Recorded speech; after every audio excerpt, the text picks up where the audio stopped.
The Springfield Armory 1911 Ronin in 10mm. Let's check it out. Feel the power.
Springfield Armory got its start in 1974 producing M1 Garands, M14s, which are now the M1As, and also 1911s.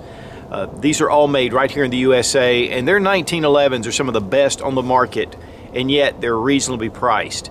So one of the things about Springfield Armory that's always appealed to me is that the quality is excellent, and yet it doesn't break the bank. But they also produce their XD series, which is actually produced in Croatia, and Springfield Armory is well known for that as well. And so today we're going to take a look at a new offering, the Ronin 1911 in 10mm. And man, this thing is powerful.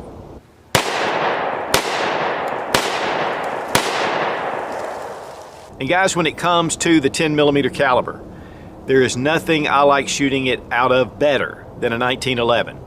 The thin grip, it just handles well, you can manage the recoil, and plus, just excellent good looks.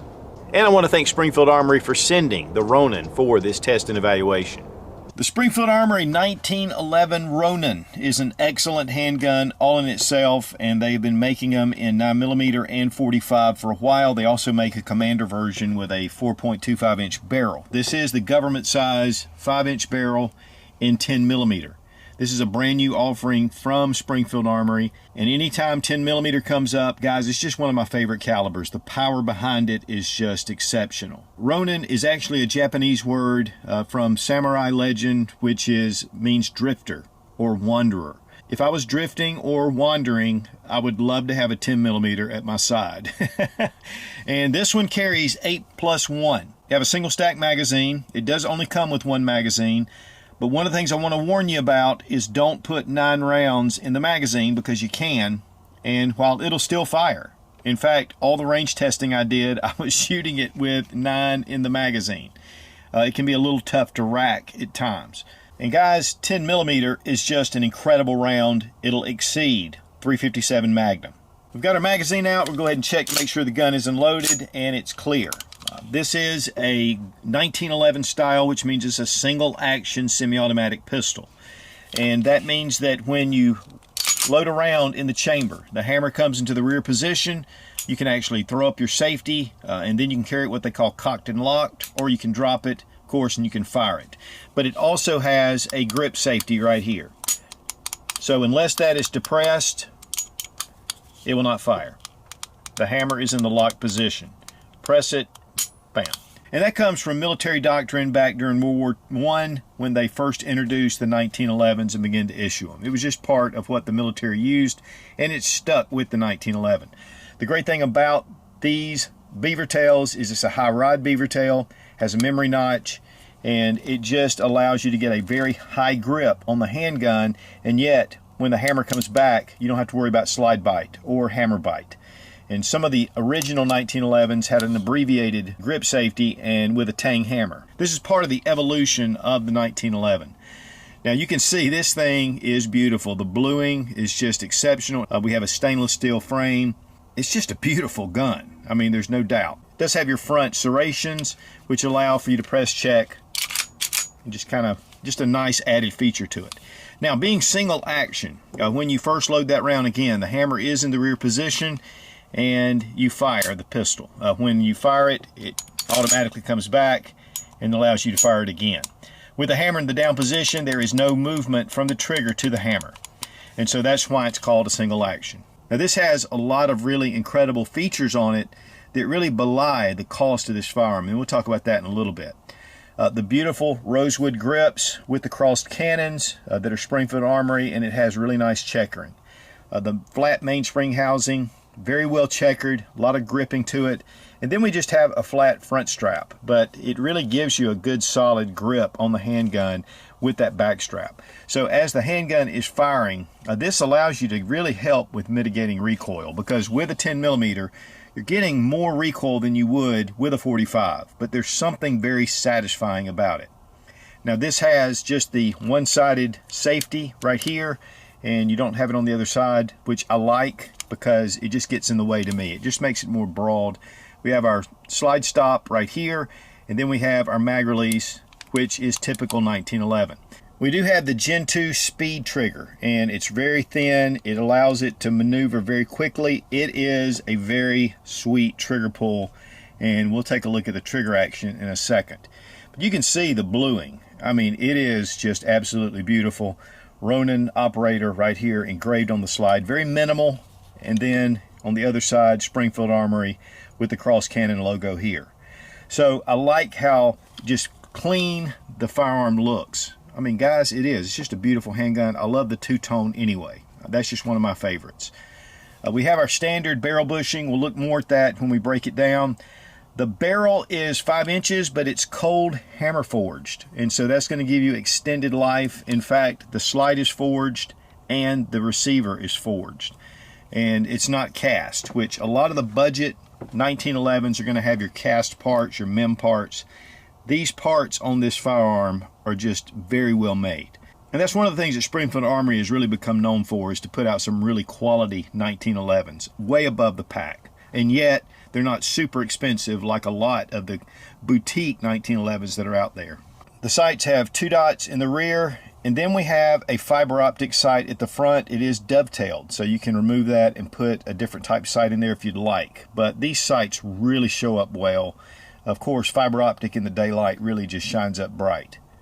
One thing I really like about this sight too is it has this little tactical shelf, so I can actually load this off my belt, off my shoe, whatever. I really like to have that ledge on my sights, especially that rear sight. But that to me is a beautiful picture. I'm just such a fan of 1911s, mainly because of just the quality and the legendary history behind the 1911, starting out in World War I and then all the way up through 1985 when it was replaced by the Beretta M9. And of course now we have the SIG M17. But the 1911 is still as popular today as it ever has been. And there's a lot of good reasons. Part of that is just because of the thinness of the grip. It's very pointable. Yes, you're losing some mag capacity, but you still have 8+1, and in 10mm, you're still doing pretty good.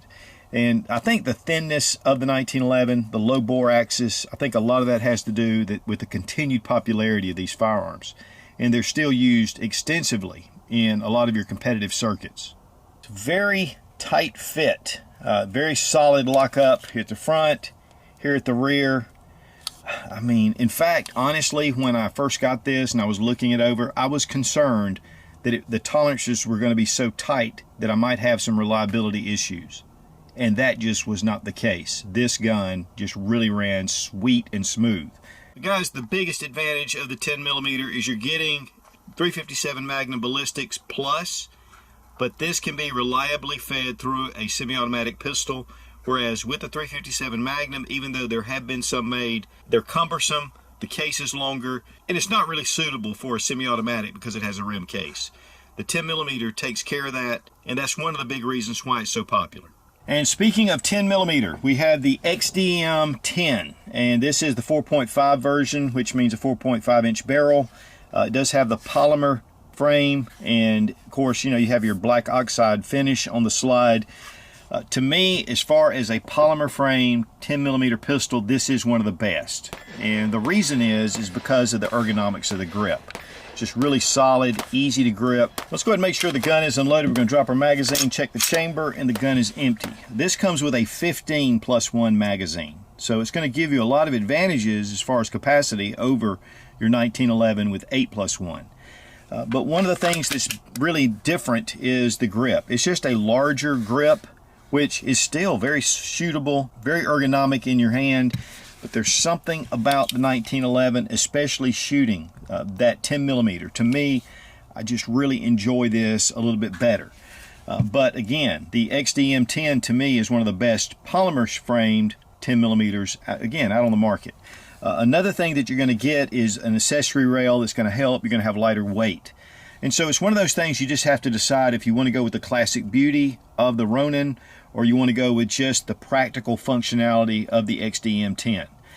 To me, it's good for both. I like to have both, and that's the reason I have them both on the table. But as far as the beauty goes, definitely the Ronin wins out hands down. The one thing that 1911s are well known for is an exceptional trigger. We're going to bring our hammer back. A little bit of take up right here. Man, that is a crisp break. Reset right there. In fact, I let it go out farther than it should have. Real quick reset. Very smooth break. Very crisp. Just excellent. Trigger pull weight with our Lyman trigger gauge from Brownells. Got to depress the grip safety. 3 pounds. That's nice. 3 pounds, 6.7 ounces. Crisp and clean with no caffeine. Weight on the Ronin 1911 10mm. 2 pounds, 7 ounces. Now when it comes to handgun calibers, 10mm is one of my favorites. But my favorite handgun design to shoot it from is the 1911.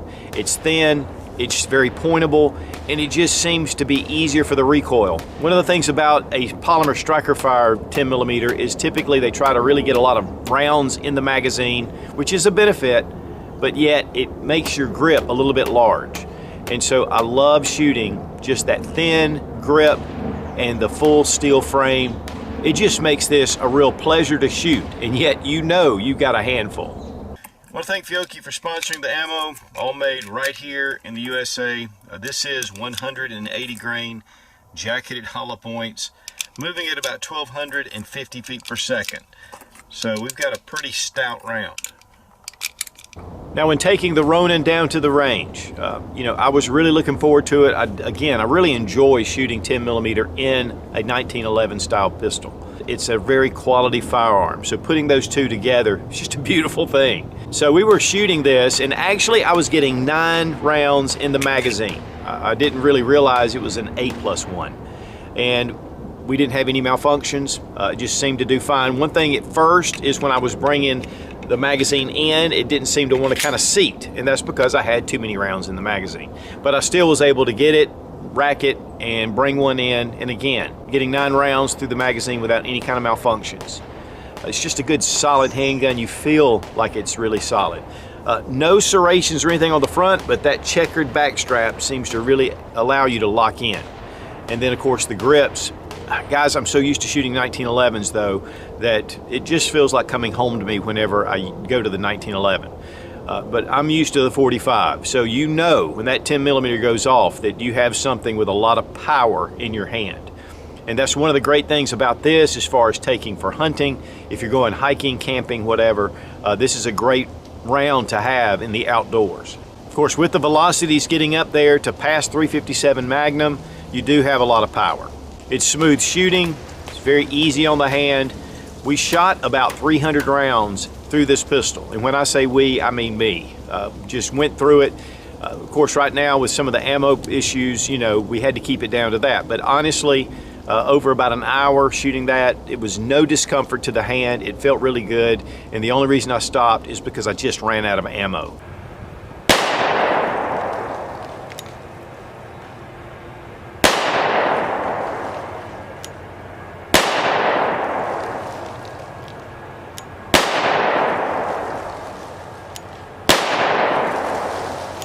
Now, as far as disassembly, one tool that I'm going to use is this little barrel bushing wrench. Sometimes it's necessary, sometimes it's not. It's just according to how tight this is.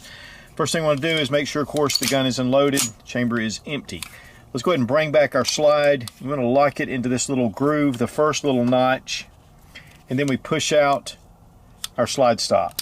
Bring it all the way out, then just let this kind of release. Now, before we release it all the way, we're going to take our tool, you push down right here, and this is the plug, the recoil spring plug, and then we turn the bushing clockwise.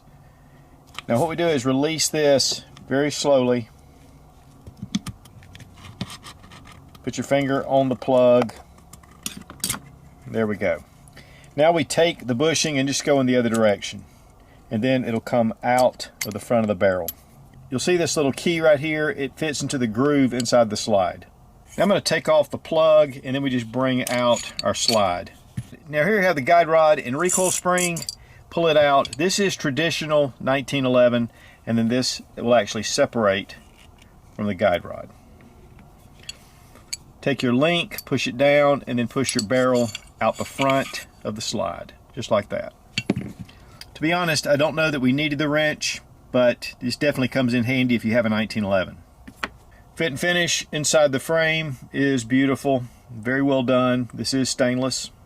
Also with the slide, no tooling marks.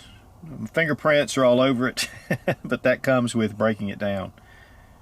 But really a very well done 1911. Here we have our feed ramp, and it is polished. Once we clean it up just a little bit, have your Browning link design. That's all you need to do to field strip the firearm. Then in reverse order, we're going to take our barrel, put it again from the front of the slide. Go ahead and bring up your barrel link. Next we take our recoil spring and guide rod, fit it in with the little small legs, put them against the barrel once we go through the slide. Now make sure your barrel link is kind of down in a position like this, because you're going to need to put your slide stop through it. We're going to go ahead and bring it back. Now you may need to touch your barrel just to get this slide to move back, but you'll see this little notch right here. Now this is one place you need to be really careful. We want to make sure that this goes into the link, and then we don't want to put an idiot scratch right here on the frame. So you want to get it up there to where you can just pop it in just like that, and that goes into it. Then we push the slide forward. Take your bushing, barrel bushing, go ahead and put it inside about at the 4 to 5 o'clock position. Then we rotate it around clockwise to about the 9 o'clock position. Take your mainspring plug or recoil spring plug, push it in, and then bring back your bushing. Snaps it right into place just like that. It's a little more complicated than a lot of our polymer frame striker fire pistols, but honestly, I've been doing this for so many years, it's not really that difficult once you get the hang of it. Now it comes in just a standard cardboard box, but it does have a nice finish to it. But what makes up for that is this really nice case inside. And I like the size. It's a very small case. It's not one of the big bulky cases. And of course, double zippers, open it up. It's going to protect your firearm. You can put extra magazines right here in this pouch. Very simple, padded, small. I like it. It comes wrapped in this plastic for protection. You have a really nice envelope with a ton of different information in here, your owner's manual and all that kind of stuff. Very well presented. Then here we have your standard lock, which is required, and then we have some fiber optic replacement rods. There's only one magazine, and that's probably one of the only things that I don't like. I would like to have at least a couple of magazines right out of the box.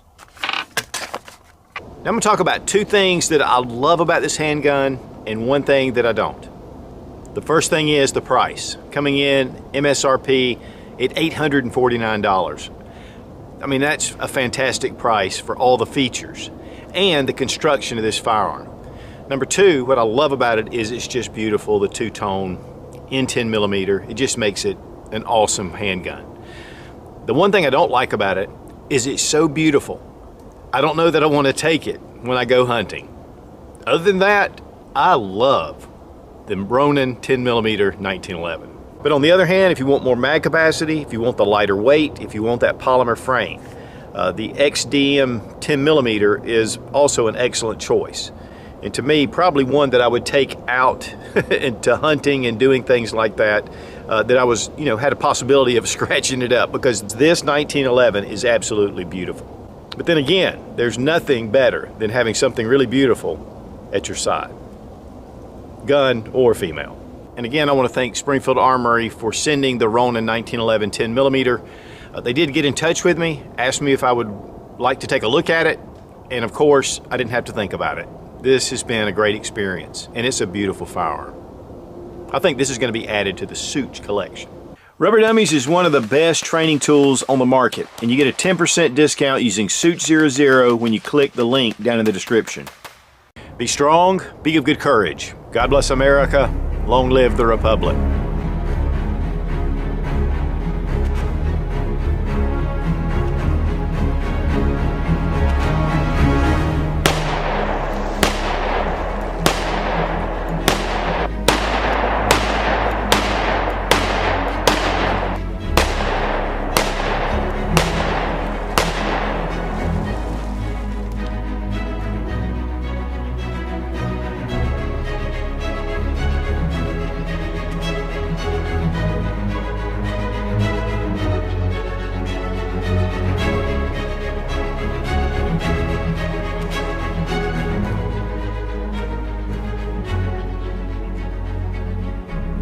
And they have made some really incredible, fantastic, awesome, super cool. Wow, I blew through all the details pretty quick. But I know the 1911. I don't know the mag capacity. Now, here we got it. Feel the power. Feel the power. Feel the power. No, this isn't the Star Wars Republic, and no, we don't live in a democracy. This is a constitutional republic. Let's keep it that way.